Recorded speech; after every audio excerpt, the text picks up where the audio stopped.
Perfumery 101, Part 2. I'm sure you've been on the edge of your seat waiting for this episode. But if you're listening to this today, on Tuesday, the 5th of March, then I will be somewhere on my way to Milan. And I'm very excited because there is a perfume expo called Essence. Honestly, I don't know how to say it. It's spelled Essence. And it's an annual event where they bring together more than 300 independent perfumers from around the world, mostly Europe, a couple from the Middle East. Spirit of Dubai is going to be there. Ajmal is going to be there. A couple from America, mostly European. There's one I'm really excited to see because I like the name. It's called Perfume Sucks. That's their brand name. So I like that. And there's another one called Psycho London. So I'm really excited about meeting some of these people. It starts on the 6th. So it starts tomorrow. It's open to professionals only on the 6th, 7th and 8th. Then on the 9th, on the Saturday, it is open to the public. So you just need to go online at what I've just said, Essence. How do you say that? .com. Go and have a look. You can apply online. If you are a content creator, you can apply for like a press pass, which I've got, but I've got another professional pass as well because I wanted them both. And yeah, you can go and along and meet these people, and it's going to be really amazing. I'm going to go on the first day and the third day, and in between that, I am going to be with one of my friends. In fact, the whole time I'm going to be one of my friends who I studied in Grasse with, Vincent, Dr. Vincent of Reminiscent Parfum, and he is going to be with me at the expo on the 2 days that we're going to go, and then in the middle, on the Thursday, we're going to go and explore Milan and have a look at all the perfume shops that they have there. One of them I'm excited to see, which is the Merchant of Venice, and then the second one that I'm excited to see is the Santa Maria Novella Pharmacy, which is a pharmacy perfume shop, but it's not the original one. The original one, which is the oldest perfume shop in the world, that's still going now, and it's the original one, is in Florence. So on the Saturday, I'm going to get on a high-speed train from Milan to Florence, and I'm going to pop along to the Santa Maria Novella pharmacy and see if I can interview anybody there. They also have a perfume museum in Florence, and I want to go and have a look at the Medici family museum estate, whatever it is, I don't know. I've got to do some research obviously before I go and have a look at that, and I'm going to bring back all of my blogs, vlogs, pictures, information. I'm going to be posting it on my social media. I'll be talking about it on here, YouTube, on my LinkedIn account. Anyway, let's get back into Perfumery 101. Think like a child, point number 12. Thierry Vasser is the master perfumer of Guerlain perfumes, and he was the very first perfumer to become the chief perfumer outside of the family. So it was a really big deal. And when he was asked, what does it take to be a great perfumer? He said, you need to think like a child. You need to be free. Be bold, be curious, be a fantasist. You see, children are not afraid. They're not afraid to experiment, even from babies. You know, when a baby picks up a piece of paper, let's say, and they experiment it and like, oh, what's this? It's a piece of paper. Oh, what does it smell like? Not that interesting. What does it taste like? They put it in their mouth. It doesn't really taste very of anything. I wonder what it would be like if I chew it. Oh, look, it's all wet and soggy. Oh, look, if I throw it, then it'll make a mark on the wall. And what that child has done is they've experimented because nobody told them not to. And nobody told them that it would be wrong to pick up that piece of paper and put it in their mouth. And then it's kind of all of this fear is drummed into us, I think, over time as we get older. And we become incredibly fearful of the consequences of our actions. So we tend not to try stuff because we're afraid of what might happen. But if you don't know and you don't try, if you don't try, then you never know. So it's all about fear, and it's a 4-letter word, and you need to let go of it if you want to create great perfumes. Children are fearless and they are incredibly curious, and you need to be curious if you want to create great fragrances. And you need to experiment a lot. And do not be afraid of failure, because it's how you learn and it's how you improve your skills. There is no learning in success. There's learning in failure, as long as you learn from those mistakes. But perseverance is incredibly important because it takes lots of time and many trials to create a fragrance. And this is in the words of Dr. Vincent from Reminiscent Parfum. And he really believes in, and he's a doctor, he's a scientist, he's got a PhD in organic chemistry, and he makes mistakes constantly, but he's never afraid to experiment because he's a scientist. And I think, you need to make these mistakes because these mistakes strengthen you. They provide you with wisdom. Success doesn't ever happen overnight. You might see people who are successful right now, but you don't know the struggles or how long it's taken for them to get there. Like I look, it's nothing to do with Perfumery, but Olivia Rodrigo, for instance, I love her music. I think she's incredibly talented and I love her song. She's a very gifted songwriter and singer and musician. But when you look at her, how she exploded into the stratosphere, in the music stratosphere, it's almost like you would think, oh, it happened overnight. But she's been doing this since she was about 5 years old, and, I don't know how old she is at all now, but, it's taken her a long time to become the success that she is today. So don't expect overnight success when you're creating a brand. And even when you do make some mistakes, like the old tale of the marketing myth, really, of Chanel No. 5 being a mistake. But it can lead to incredible innovation and success. In fact, they even say that the Galant fragrance Shalimar was created by mistake, and it came from the creation of the fragrance that came before it, which was Jicky. And they added vanilla to the Jicky by mistake, and that's how they came up with the fragrance of Shalimar. Is that true? I don't know. Maybe we'll ask Michael Edwards, or we'll ask Galant. But never lose sight of your goals and your vision. You need to be bold, and you need to use fear to your advantage and embrace your uniqueness, because success will seek you out eventually if you keep plugging at it and you keep working at it. And, you might create something really iconic like the next Chanel No. 5. But just think about all of these experiments. You've got endless exciting opportunities to experiment and create new fragrances. And maybe you'll make a fragrance and you'll think, oh God, that actually wasn't what I was going for, but look at what I've achieved in the process. But sometimes you're going to fail. Get that right now. You need to deal with that. And there's a book called The War of Art, not the art of war, but the war of art. And it's about creative people and how they need to beat this little voice in their head that is resistance, that's stopping them from doing the things that they could do because they're afraid of, consequences and afraid of failure.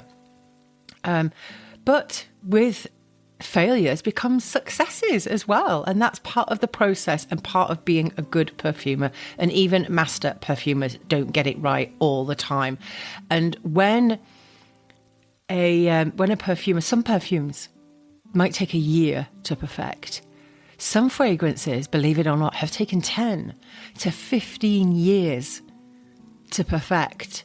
So I'm not saying it's going to take you that long, but because you might give it up in the meantime. But what I'm saying is that, embrace the process and enjoy the journey. A quote here from, I've talked in the other episode about mille fleurs, which is 1,000 flowers in French. And this is what perfumers put. And they say that, when they're doing all their experiments and they take all their experiments and they put it all into one pot.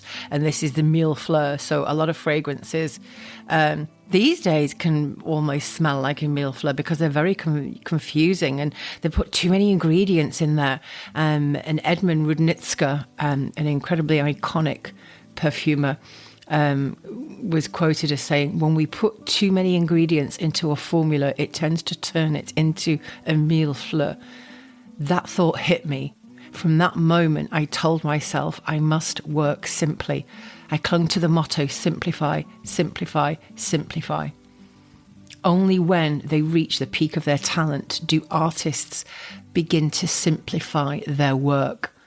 And a quote, I use Canva quite a lot, and a lot of these quotes come up often. And one of them is about, perfection and art is not about adding something. And, when you perfected something, it's because you've put that final touch to it. It's about taking something away.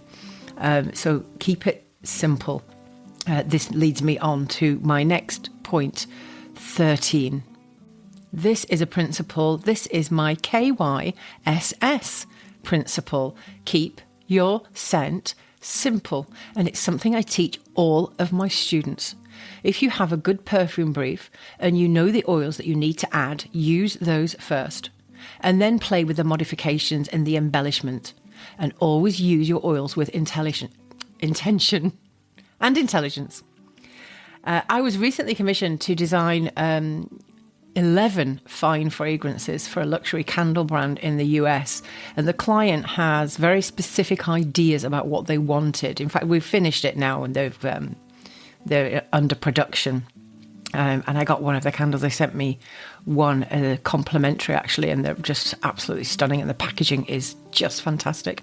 And when they're ready, they're going to let me talk about them because they've invested a lot of time, money, effort, and they've really gone hell for leather when it comes to the packaging and the marketing. And it's just absolutely incredible what they have done with every element of it. And they were this specific about the briefs that they gave me. But every single oil, I basically designed it. We got a fragrance house in the US to create it. The client came to me with their very specific ideas and asked me to be the middleman. So they had all of their ideas, but they didn't think that the perfume house in the US would get it. So, and this client was a student of mine, and she used me as a scent designer to then go to the perfume house and say, right, this is their vision, this is what they want, and these are the oils that we need in these fragrances, and let some of these ones be the star of the show, and then others will be the supporting actors, as it were. But every single oil that I used in that scent design was put there with intention. It wasn't just there to impress.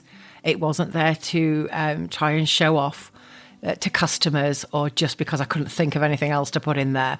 Every oil had a specific purpose and a reason for being there. And that's what you need to figure out with your fragrance.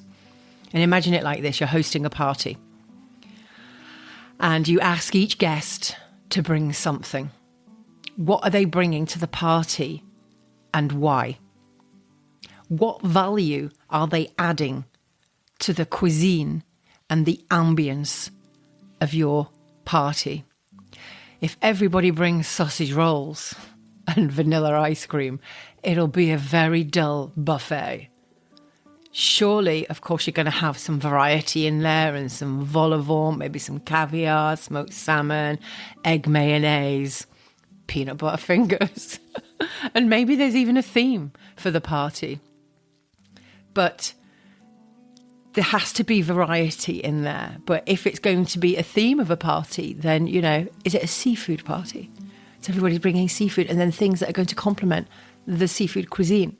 So think of it in this respect as well. And if anybody is listening that's really good at making sausage rolls, please send me some.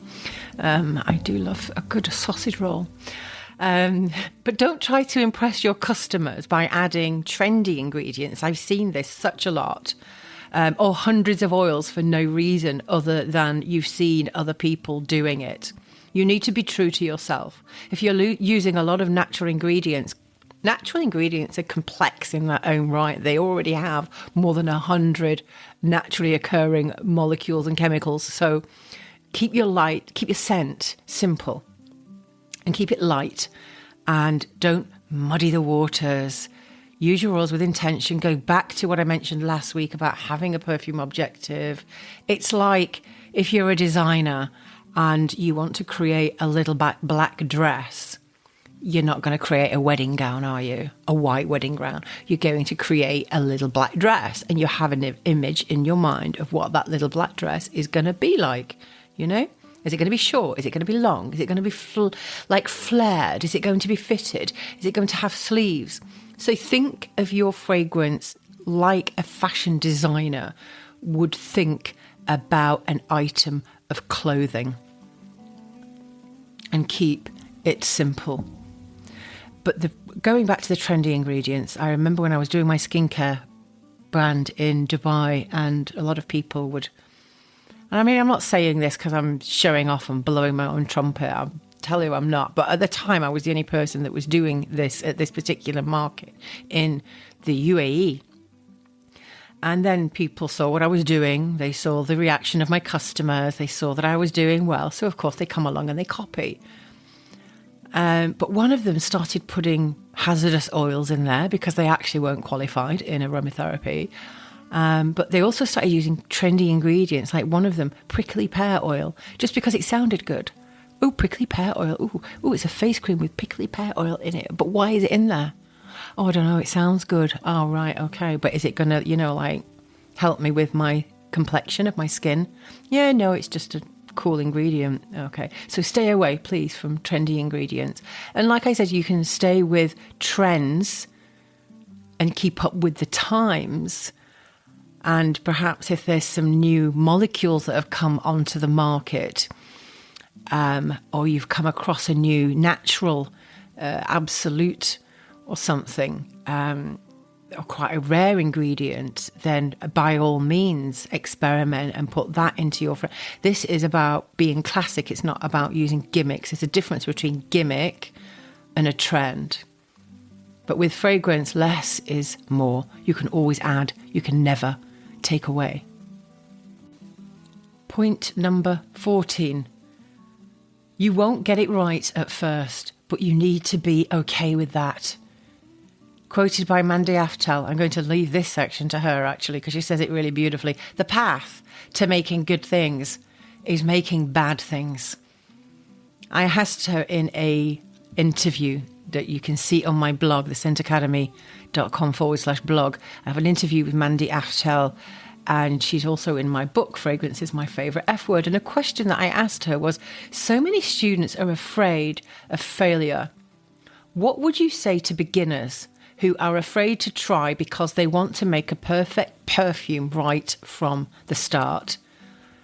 And she said, I say in my classes, anybody can make a good perfume once, but that's not what this is about. The goal of the class that she teaches is not to make a good perfume.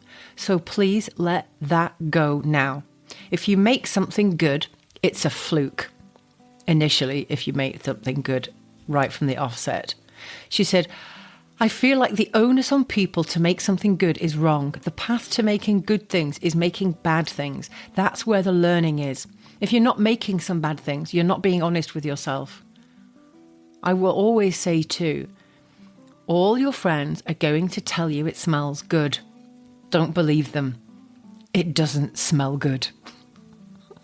And it's true. You will get people telling you it smells good. Luckily, I've got friends that are very honest with me, and they're like, oh, no, I don't like that. No, my drama queen isn't for everybody. Some people love it.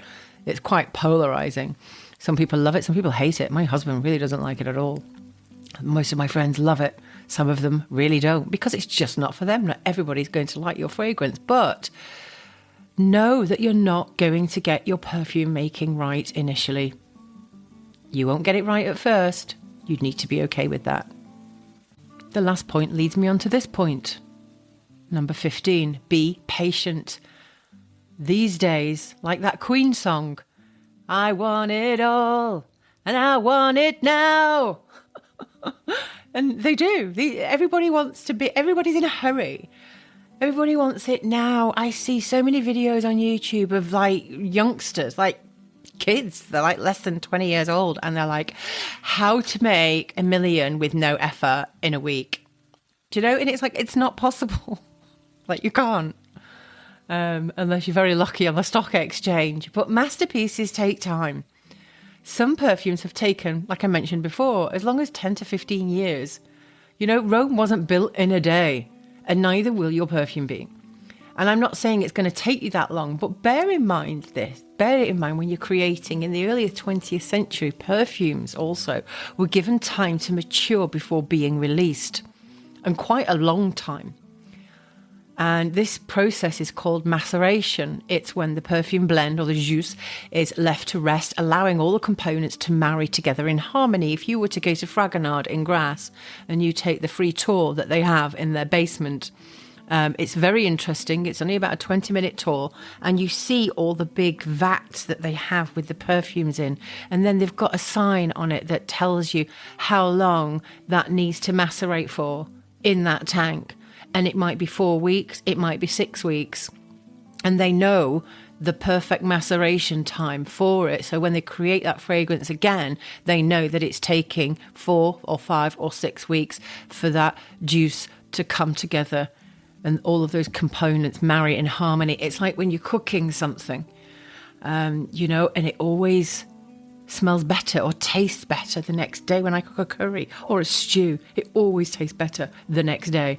Or the day after that, even a week later, even like when I freeze stuff and I take it out because I've forgotten about it and I take it out about a year later. It tastes amazing.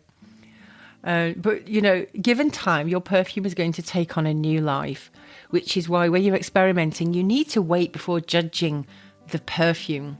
So you've noticed like how your perfume that's been left standing for ages smells different to the new one that you've just bought. So I've got a perfect example of a J'adore. It's the Extrait de Parfum. And this is, my husband bought me this many years ago in Dubai, maybe as many as 7 years ago. And I still have a few drops left. It's got darker with age. It's got stronger with age. And if I was to get the new one now that has just been released, perhaps in the last few months or year, it will smell different. And this process of maceration actually never stops. It slows down significantly after a certain amount of weeks, but it actually never properly stops. And it's like a vintage wine. But nowadays, most perfume houses don't have time to wait. With consumer demand and so much tough competition, they can actually knock out a scent in about 3 days. But if you want to stand out from the crowd, and it is incredibly crowded, you can do things differently. And that's the beauty of being an independent perfumer. You don't have to answer to people with calculators and spreadsheets. You have creative freedom, and you can wait as long as you like. Now, perhaps if you have an exit strategy for your brand, or you have investors, and you will have people to answer to, but it's all about being unique and giving your perfume time to come into its own before you release it and unleash it to the world. Point number 16, be authentic. I'm going to quote Carrie Bradshaw from Sex and the City when she said, "I'd rather be someone's shot of whiskey than everyone's cup of tea."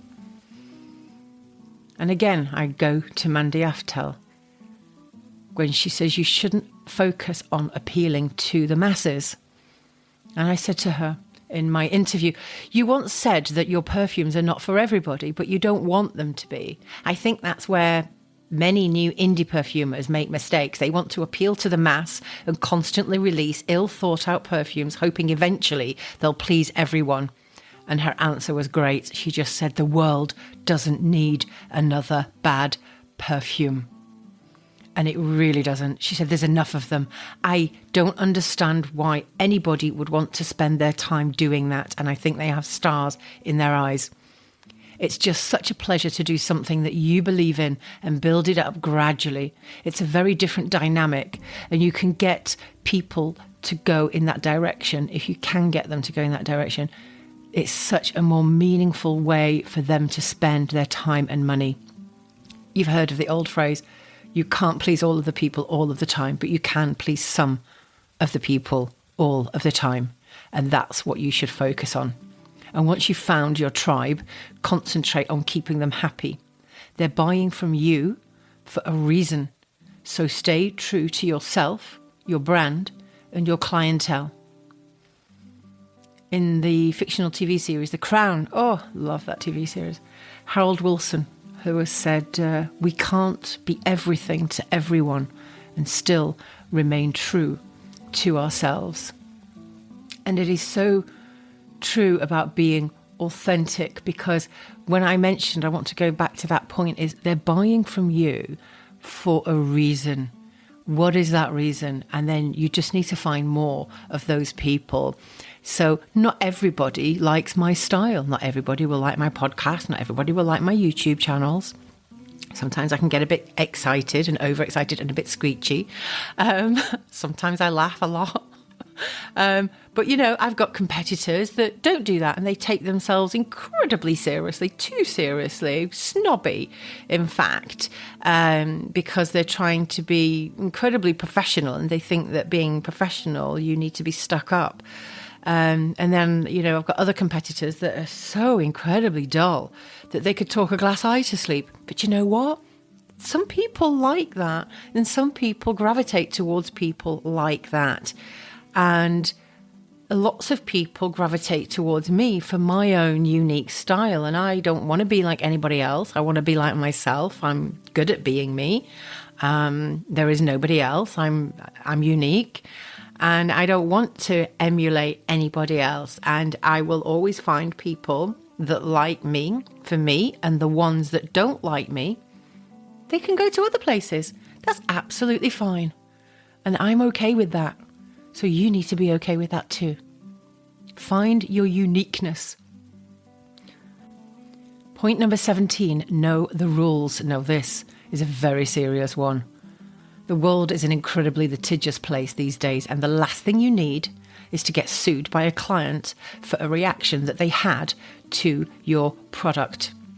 So depending on where you are in the world, there's certain rules about fragrance and cosmetics that you need to be aware of and follow strict guidelines.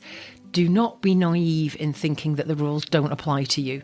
Even if you're only creating small batches, you still need to make sure that your products are safe and compliant. Now, I'm in France. You have to have a trade license here to sell anything or to do business at all. And we have what's called a SIRAT number.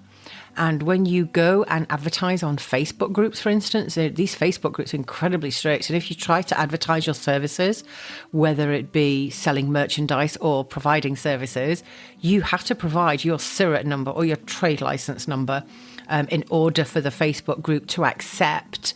So this is the first thing, is you need a valid business trade license. But that is the tip of the iceberg. When it comes to cosmetics and perfumes, you need to follow, depending on which country you're in, but especially if you're in the EU, but also in Saudi and the UAE, you need to look at following the International Fragrance Association guidelines, IFRA, otherwise known as.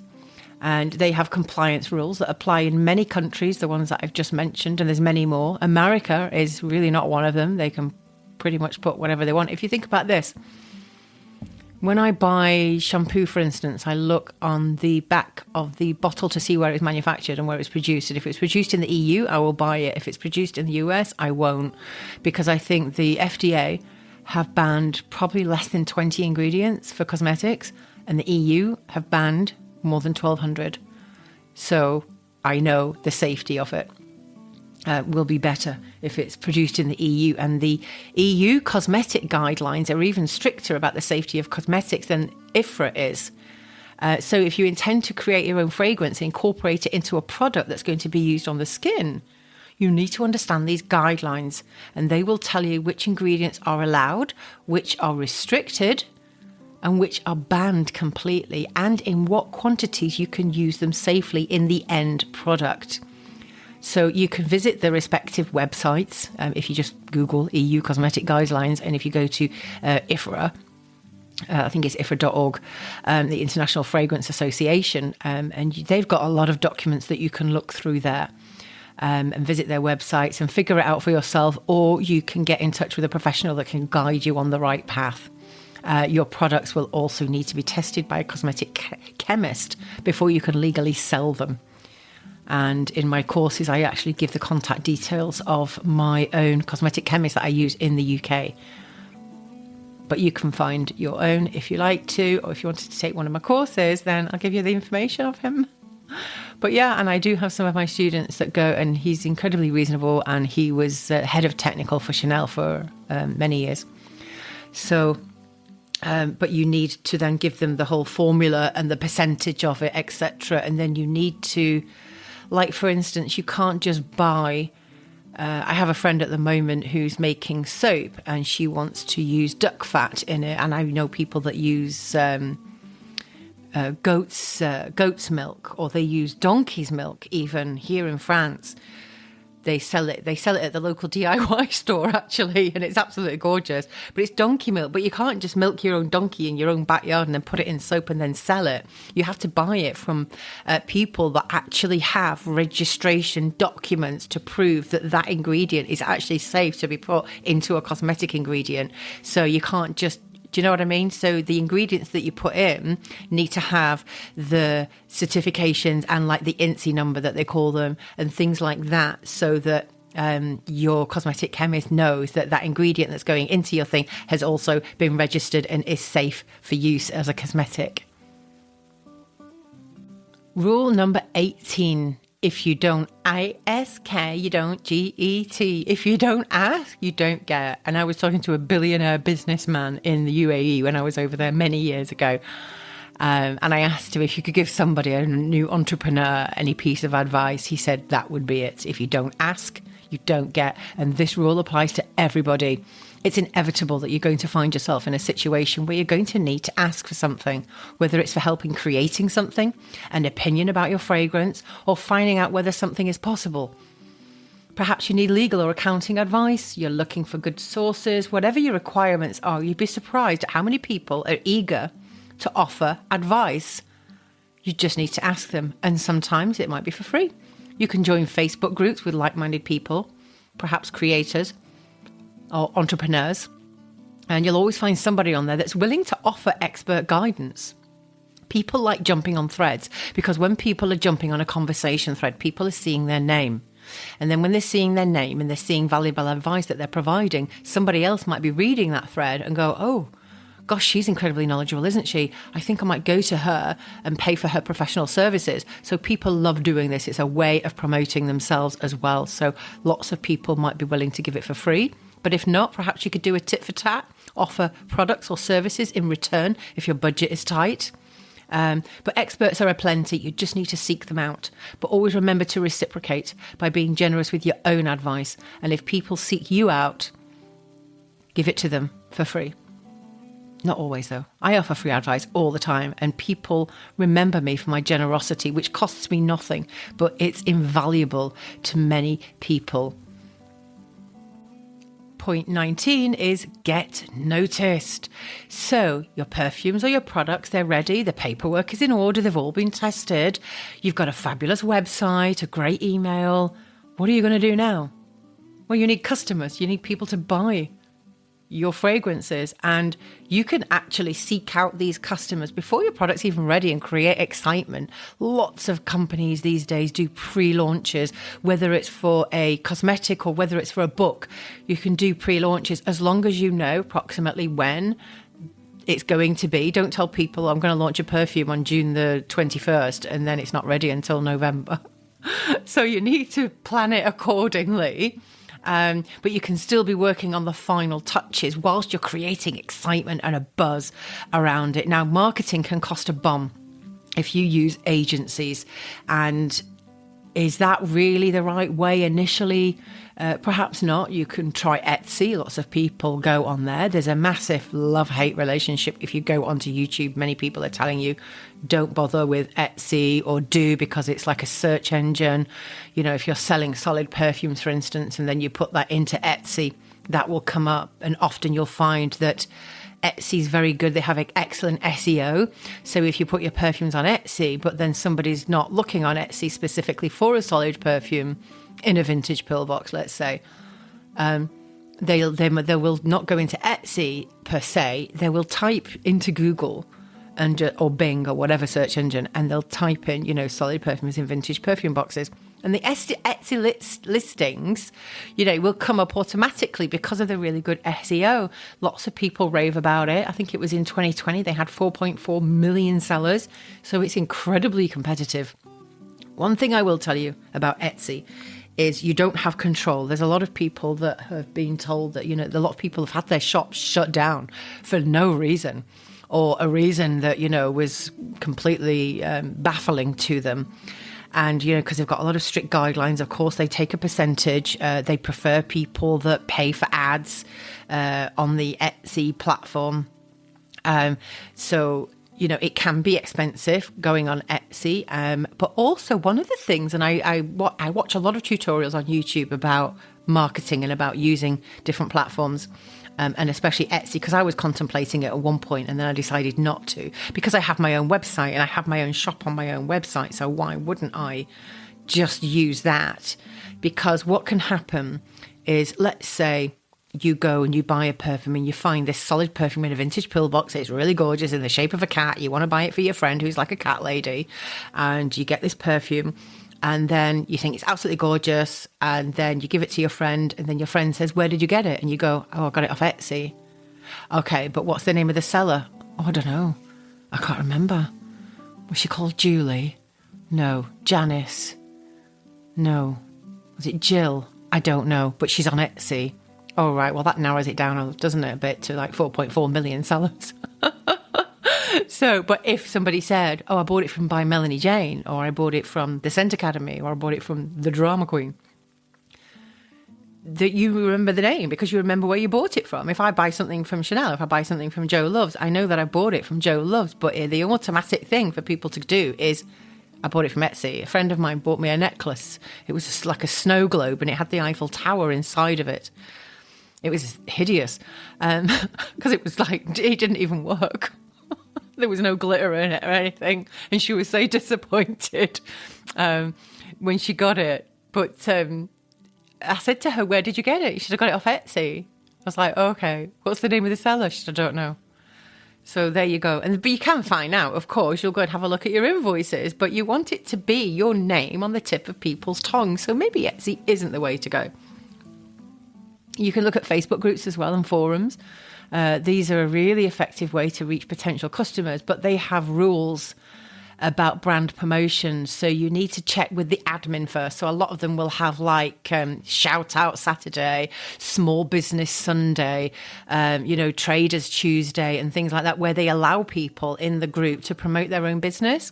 And I've done that before, and I've always found that a lot of people that run these groups just want free information or they want advice. And when it comes to like Trading Tuesdays or Shout Out Small Business Sunday, they tend not to go on the Facebook groups in those days because they know they're just going to be bombarded with people. But you know what? It's free. Do it. You'll never know until you try. And my friend Diana, she's on a group, and when people rave about these certain things, then like certain products, they get like lots of hits and lots of comments and people trying to seek out this perfume. So it could even be that you do things like go on things like Quora, go on things like Reddit and go, oh, do you know any like really cool brands that are in this region, or any new perfume brands, or do you know anybody that sells solid perfumes in vintage pillbox in the shape of a cat? And then you can get your friend perhaps to post this on Quora or Reddit because it's a question that's open to everybody to see. And then you can go on there and go, oh, yeah, hey, I've got a perfume in the shape of a cat that's a solid perfume. If you want to buy it, then this is my website. So do things like that, be smart. Think about how to do stuff for free. But you'll also need really good, if you've got your own website, for goodness sake, get a really good domain name. Don't have something complicated. Don't put dashes and dots in there. Try and have it as all one word.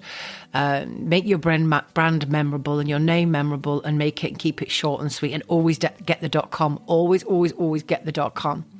And you need really good SEO for your site. So if you build it, perhaps if you want to, on Wix, you can hire an expert, and they don't cost a lot. They might cost maybe $150, and they will help you do the SEO on the back end of your website. And these are SEO experts, so leave it up to them. Or you can get one of these freelancing websites like Upwork, Fiverr, people per hour, and you can pay somebody to do the SEO on the back end of your website.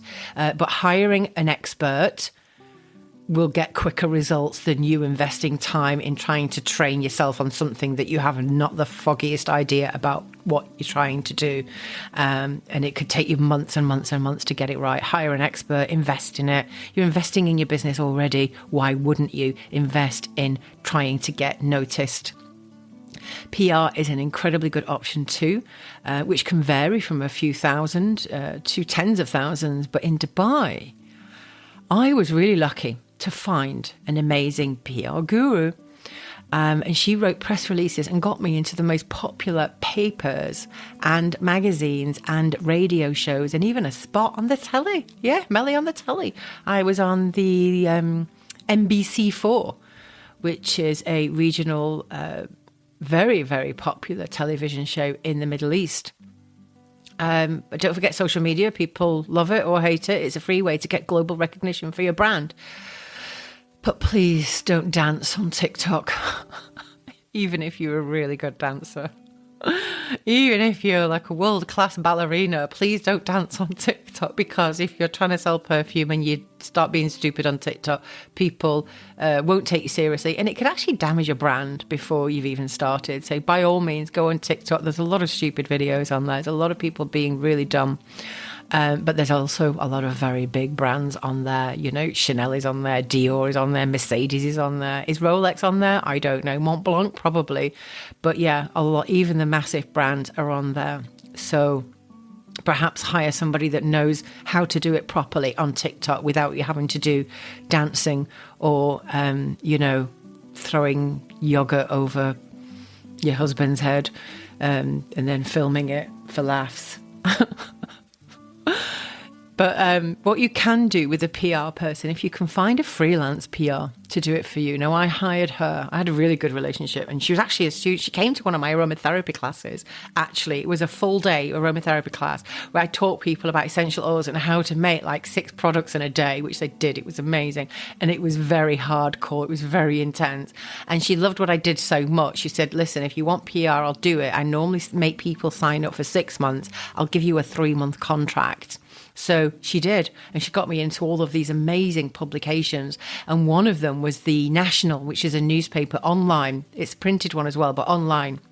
And I talked about how I was fired in Dubai, took my boss to court and won. And it was talking obviously about that catapulted my journey into starting my own brand in Dubai. But what was amazing is that she got me into the newspaper, but that article became the most shared article online in the newspaper's history. And it's a brilliant article and I love it. That's going to be a whole thing in March where I get personal about me and my own journey.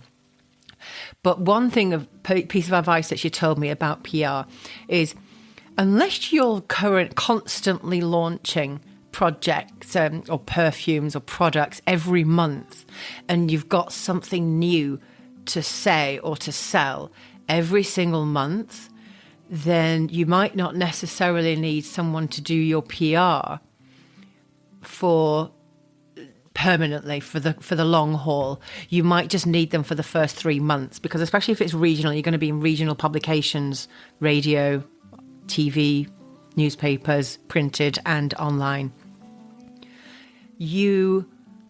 People, they get excited. So they'll get excited, right? So I was in The National, I was in Emirates Woman, Khaleej Times, Friday Magazine, all of these magazines in the UAE and newspapers, Khaleej Times, I think I said that. And if you have a look at like the articles, but they're like, right, okay, well, we've seen that. We've seen her.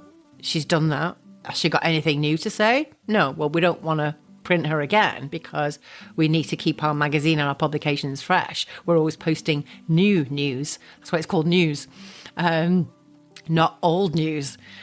So that's what you need to do when it comes to PR, is you can hire somebody short term because they'll be talking about you, they'll be getting excited about your brand, what it is that you stand for, what are you launching, etc. And create that buzz. But you need to do it in advance. If you're going to hire somebody, you need to do it in advance, and because they need to get hold of the publication and they need to talk about you and try and arrange, an article about you at least a month in advance before publication, maybe even 2. So they always work well in advance in the media. So that's my free advice there for you today, isn't it? But yeah, and social media, love, hate. Oh, I can't stand Instagram, Facebook anymore. I was Googling the other day, is Instagram dying?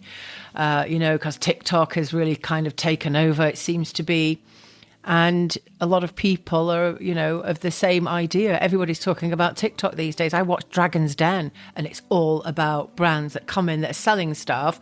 And they're like, how did you get to make, gosh, you made £1 million last year. How did you do that? TikTok. And none of them say Instagram. In fact, there was one woman that was saying about she was selling soaps. And her brand was incredible. It's called Nuddy. And she was on Dragon's Den, and she ended up getting a deal, I think, with Peter. I can't remember now. But anyway, she got a deal in the Den. Dragon's Den, if you've never heard of it, it's about investors, and people go along and pitch their business ideas and try to get them to invest and give away a certain percentage of their company. And it's Dragon's Den. I watched the British version, so Dragon's Den UK. They've got loads of episodes you can watch on YouTube.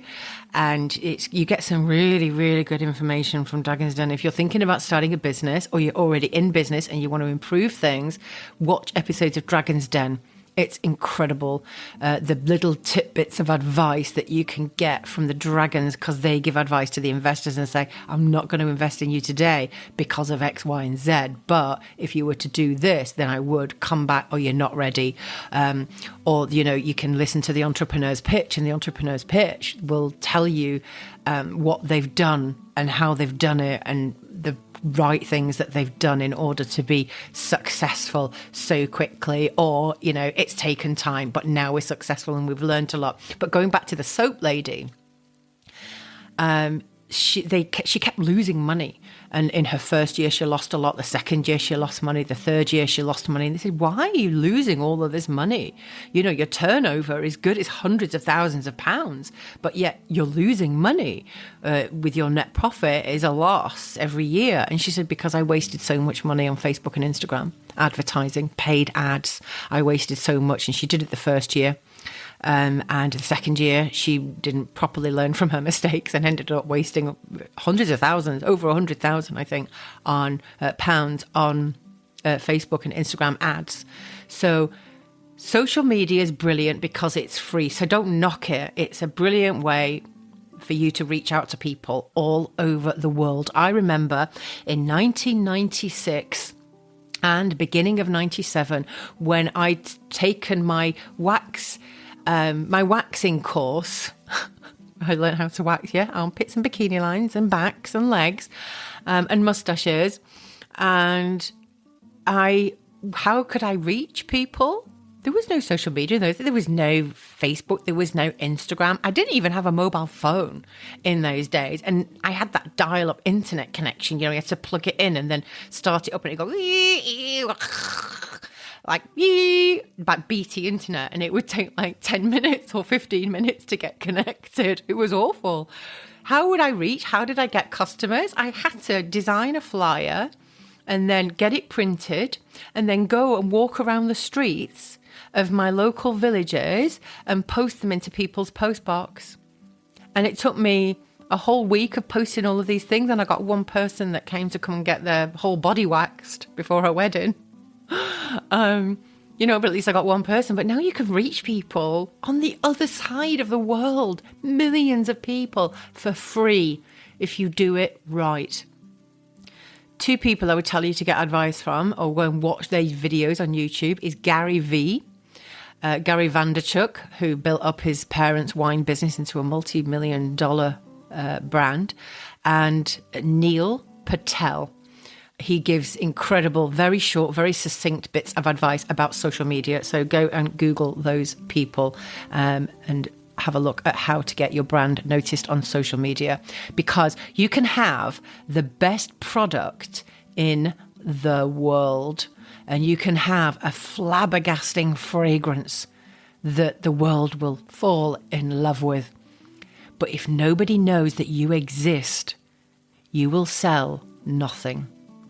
So use social media to your advantage and do it properly. And if you don't know how to do it, don't get overwhelmed. Hire an expert to do it for you. Again, you can just hire them on a short-term basis.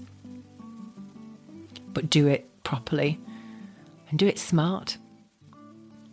Point number 20, which the last point leads me onto this one, is know your limits.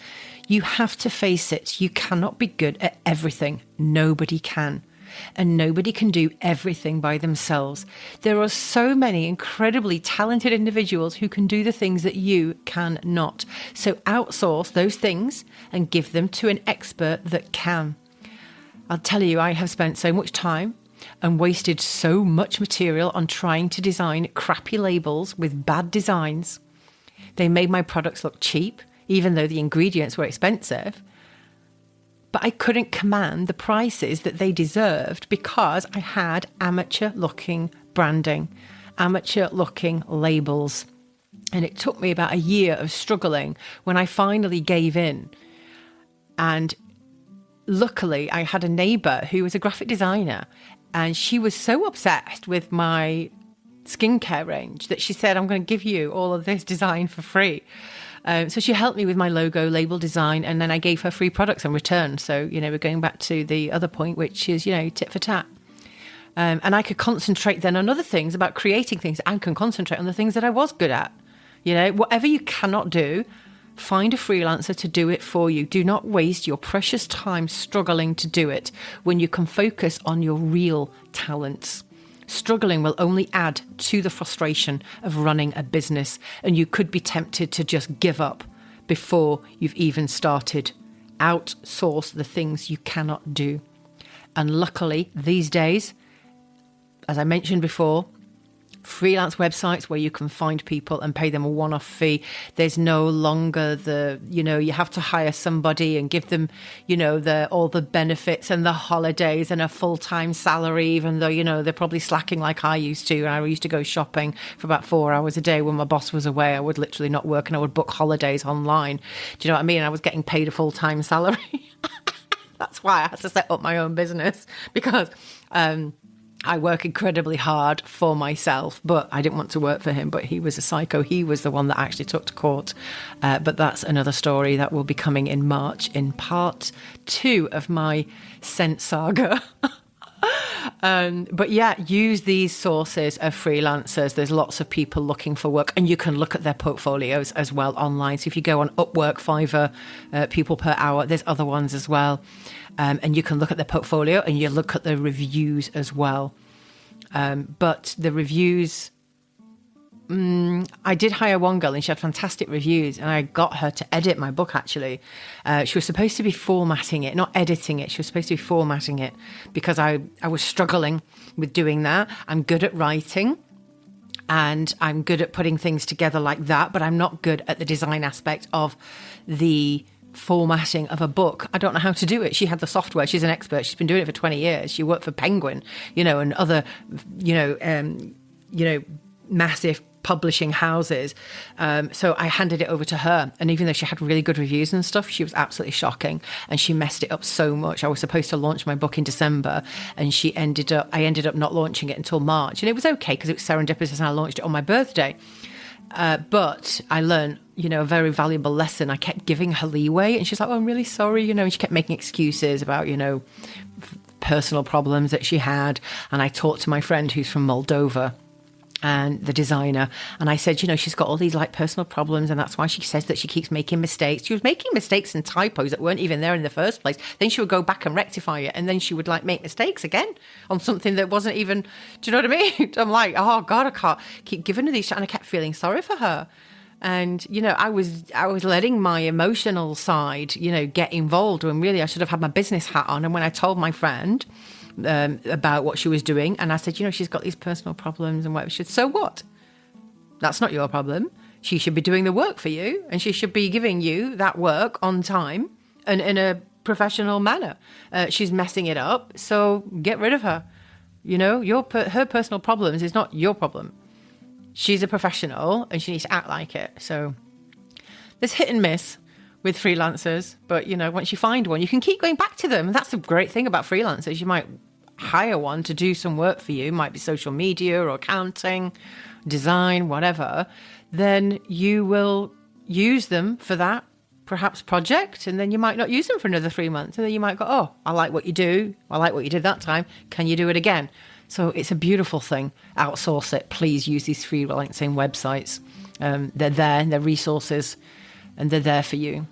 And I actually got a refund from this woman that messed things up as well, because I really complained about it because, not only had I wasted money, but I had also, my book launch was delayed by more than 3.5 months.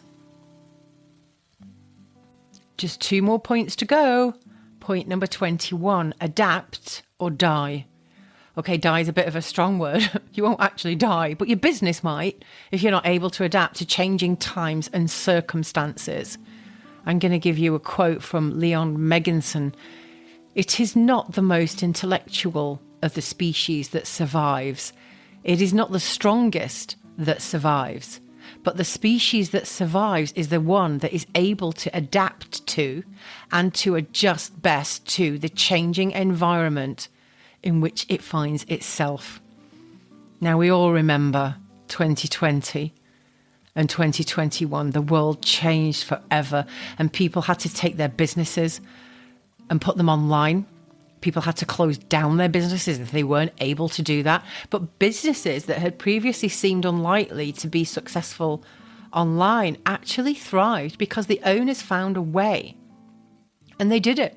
And they had no choice. It was that or close. Companies and people adapted, creating really successful business models out of something they never would have considered otherwise if they hadn't have been in lockdown. Now, not everyone survived. Of course, some things are impossible to take online, perhaps things like live events. But even then, people that had events companies were taking these events then online, and people are from around the globe then, which is like they even thrived because it's like before they were doing events and it was like regional or local, because people were coming from, wherever to come to their events. But now people from all over the world could go to their live event online and not have to even move from their armchair. So something quickly became a thing of the past, but other people really thrived. And I know a incredibly entrepreneurial lady who actually booked me to work for the Toyota event. When I created a perfume making workshop for the launch of their Toyota Supra, and she provided entertainment for brand launches and events. But she pivoted so quickly because, of course, there's no live events. There was no live events for about 2 years, and she was in the UAE. And, there were no launches of cars or watches or perfumes or whatever. And she provided dancers and entertainment for these launches. And what is she going to do? Her business would have just gone bust. And she had a trade license. It costs a lot of money in Dubai to have a trade license and renew it every year. It's about £4,000-5,000. So what did she do? And she had a family as well, children at school. What did she do? She put together entertainment and activity packs for children. So children that were stuck at home because they were in lockdown and they're equally bored and frustrated parents, she provided bags filled with crafting goodies. And they were so successful that she sold out of them every single time she made a new batch. So shops were still open. Some of the shops, or even online shops, of course, were thriving. I mean, Amazon, went through the roof, didn't it, during lockdown? Everybody was buying things online. But she was buying craft supplies and bags, and she was putting it and curating these entertainment bags and boxes and then selling them. And that was it. Absolutely amazing. Another example is me. I had to adapt. I got really fed up with people. I mentioned before about people copying my products. I got so sick of it and they were doing it really badly. I mentioned a guy was putting stuff in like hazardous oils. There was another woman selling stuff and she was putting like egg yolks in things and a face. I'm like, what are you doing? You're not even testing this stuff. And then, there was somebody else that was putting fake oils. And I knew that they were using fake lavender oil in some of their body butters and stuff. And they had no conscience. And I just thought, you know what? I can't compete with you because they were I can. But I got so sick of it because they were so aggressive in their marketing and their sales tactics that it turned my stomach. So I thought, what can I do? I need to adapt now. Do you know what I'm going to do? I'm going to teach people how to make these products, but make them safely.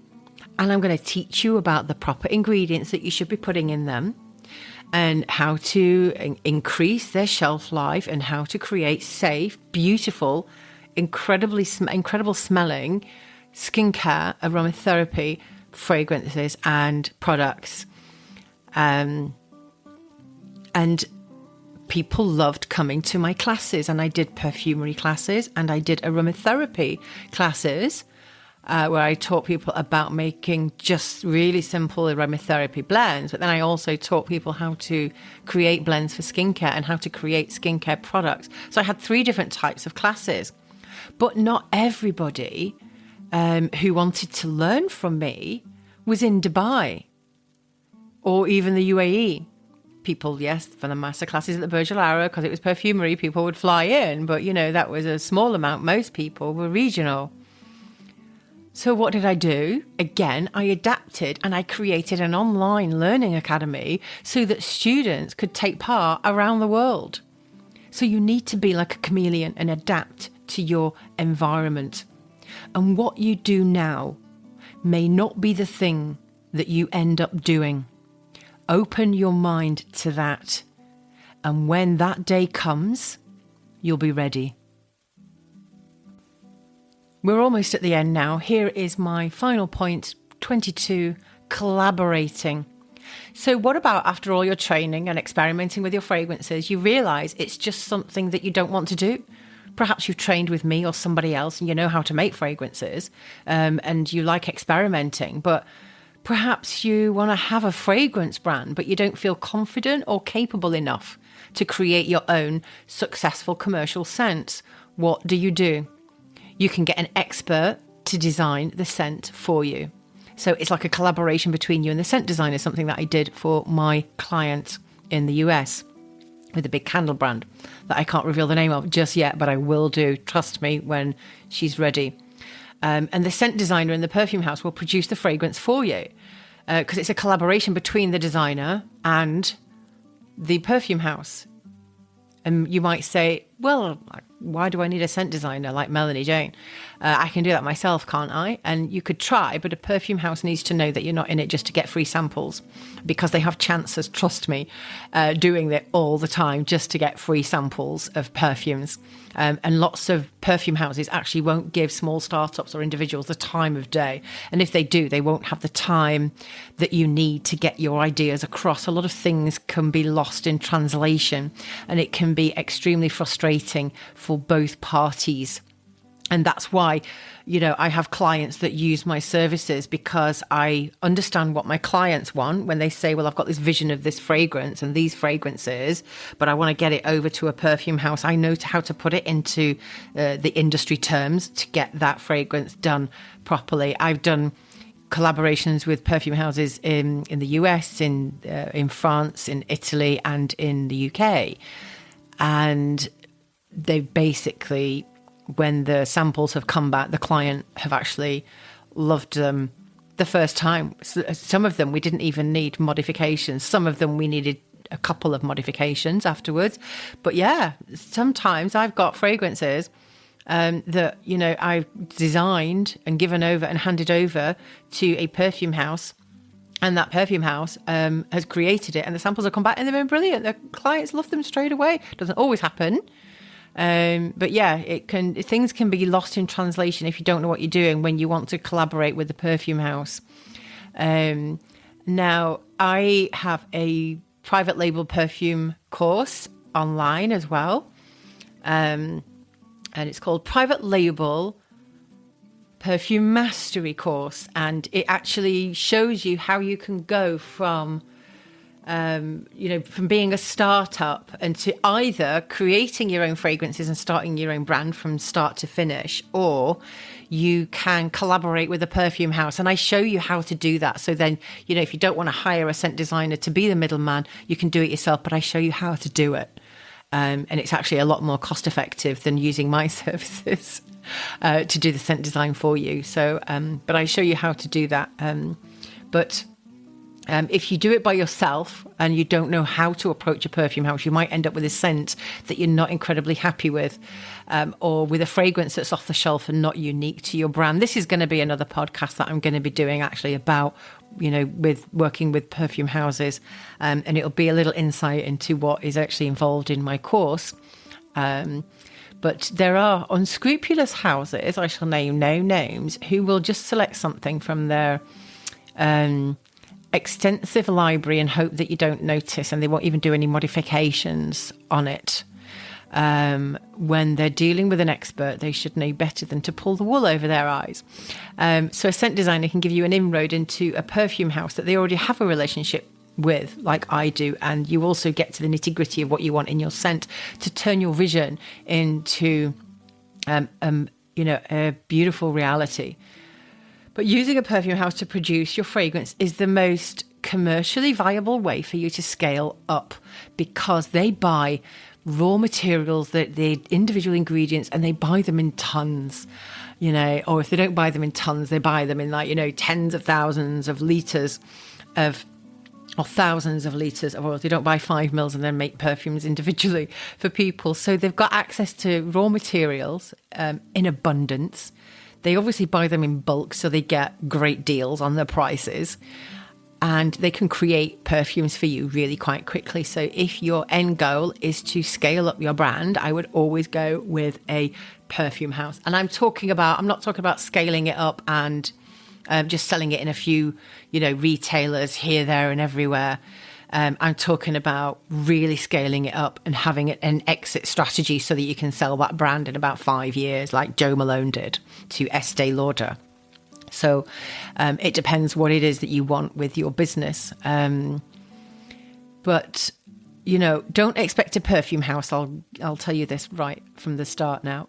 Or actually right at the end. Don't expect a perfume house to replicate an all-natural fragrance. First of all, it's going to cost you about $2,000 for a kilo if you want it to be all-natural, with expensive, obviously there's going to be some expensive oils in there as well. If you want just like lavender and bergamot, then it's not going to be $2,000, but I'm talking about a proper fragrance. But they're very rarely going to do it. They like using mixed media. And in the perfume houses, they have classically trained perfumers that are used to dealing with mixed media. So you will be disappointed if you go to a perfume house and expect them to create you an all-natural fragrance. So if you only want to do all-natural fragrances, or you're happy with a little bit of mixed media, but some isolates, etc., or some safe aroma chemicals, then definitely go with a perfume house. It's one of the reasons Mandy Aftel stays small, is because she won't compromise on the quality of the ingredients that she puts into her perfume. And if she went to go really commercial, and she actually did foray into that for some time, and it wasn't working out for her because she had to compromise. So she ended up leaving and then going back to basics. So now, she doesn't scale up her business. She stays small. She's incredibly successful. She's been in Vogue, Harper's Bazaar, Forbes magazine, and she does incredibly well for herself. But she's doing lots of other things like teaching online, and she has a perfume museum, and she sells some of her oils that she has surplus of. So that's it for this part. Actually, that's it for all of it. Finally. Oh my goodness. That's been like an hour and 45 minutes of this, but I hope I haven't put you off. But in the words of Mandy Aftel again, there's very little truth in the perfume industry, and luxury is being able to tell the truth. And I, myself, Melanie Jane, am lucky enough to be in a position where I can share the truth about this industry. And I hope it's opened your eyes. I asked Dr. Vincent, to share his advice for budding perfumers, and he said in one sentence, have a strong concept that stands out, because even the niche market is getting crowded. There's no point launching more perfumes if it brings nothing new to what is already out there. There are over 2,000 perfume launches every year. In Italy alone, there's 300 perfume launches a year. So it's an incredibly saturated market, and you need to stand out if you want your business to survive. But survive you will if you take my points on board and you work really hard and you keep the passion. Because remember, where you end up might be a long way from where you initially expected to be. But this fragrant road is full of possibilities if you just open your mind, be authentic, stay creative, and don't let the passion die. In the words of Paulo Coelho, I hope I said that right, one day you will wake up and there won't be any more time to do the things you've always wanted. Do it now. I'm going to really end this podcast now on these wise words. If it was easy, everyone would be doing it. But they're not, are they? So remember those wise words. The next time you have a challenging day, passion brought you here. Let it be a fuel to ignite your soul on the days that you feel defeated. Keep an eye on your competitors, but don't let them be your focus. You need to run your own race as hard as you can.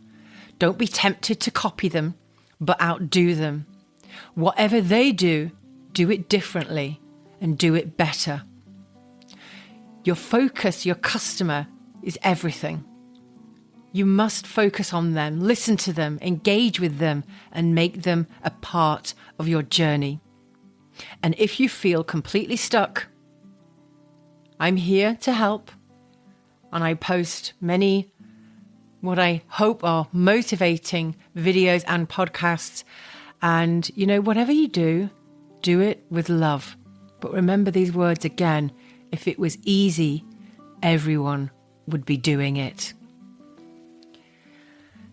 I'm going to sign off for now because my voice is getting sore. And I will see you next time. Stay fabulous. A biento. I have to really end on this. Sorry. P.S. P.S. I love you. Don't expect overnight success unless you're a Kardashian or you've got millions of followers.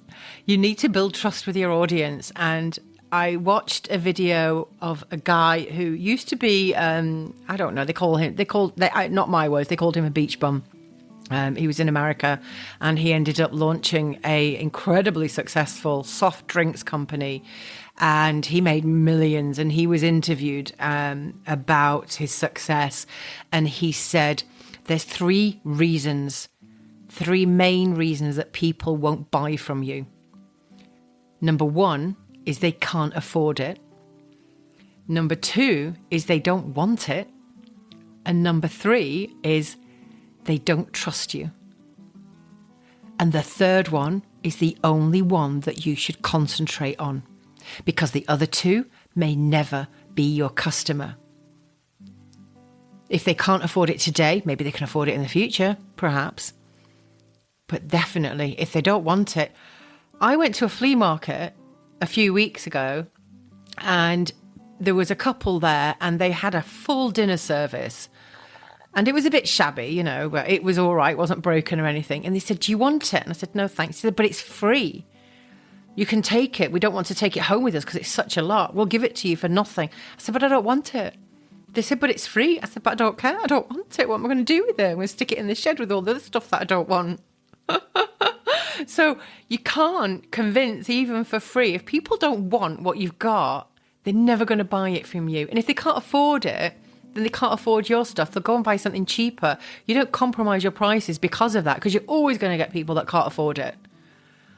But the ones that don't trust you are the ones that you work on because they don't know you enough yet and you haven't built a relationship with them yet. So these are your customers. Focus on them. Now I'm really going for sure now. Take care. See you next time. Gosh, that was a long one, wasn't it?